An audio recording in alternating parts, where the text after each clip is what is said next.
As the saying goes, you can't pour from an empty cup.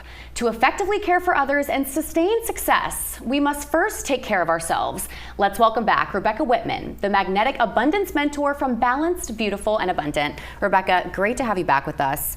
When we're talking about health, I feel like it's one of the first things to go.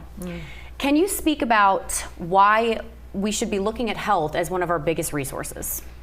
Health is wealth, and so many people are in the hustle culture. They just grind out their life and they push to make money, and then they don't even have their health to enjoy it. They could get sick or even die. So having our health is the most important thing. And I encourage people, don't live to work, but work to live. And cultivate your health as the most important thing you do in every single day. And you actually have 3 keys of radiant health. Can you talk about those? Yeah, so I like to call them H&M, not the discount store, although I love that store. The 3 keys of radiant health are hydration, nutrition, movement, and meditation. So for hydration, I recommend that everybody drink half their weight in ounces of water. So if you weigh 150 pounds, you should be drinking 75 ounces of water every single day. Now, I believe in like putting lemon stuff and electrolyte stuff to like zhuzh up the water to make it more interesting, but try to get those ounces of water in every single day.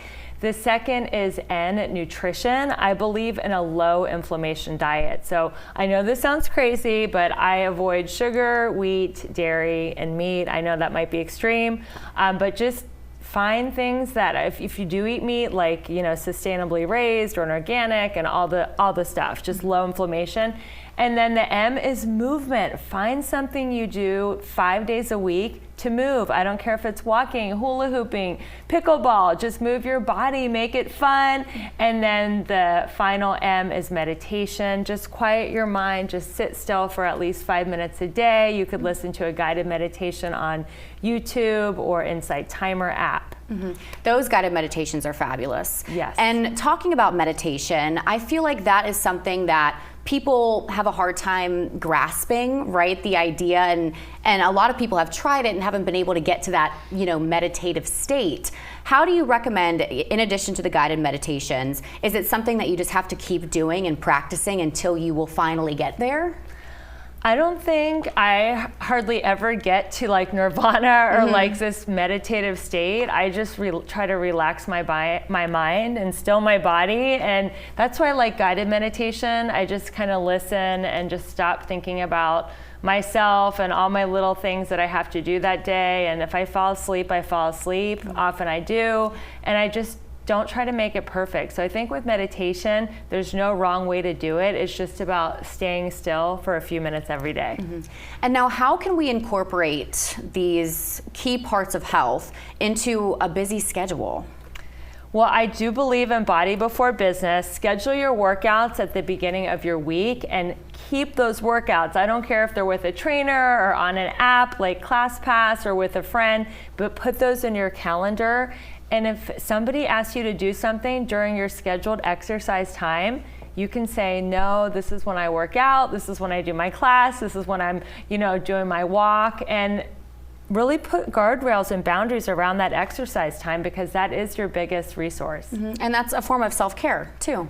Yes, and self-care is not selfish, and just like we talked about earlier, it's okay to say no, especially when it comes to your health and putting yourself first. Yeah, and you can't pour into an empty cup. So, that's right. And now, obviously, when we neglect our health, it affects us physically and emotionally, but when we neglect our health, how does that impact the people around us, our relationships, but also our success and our goals that we're trying to reach?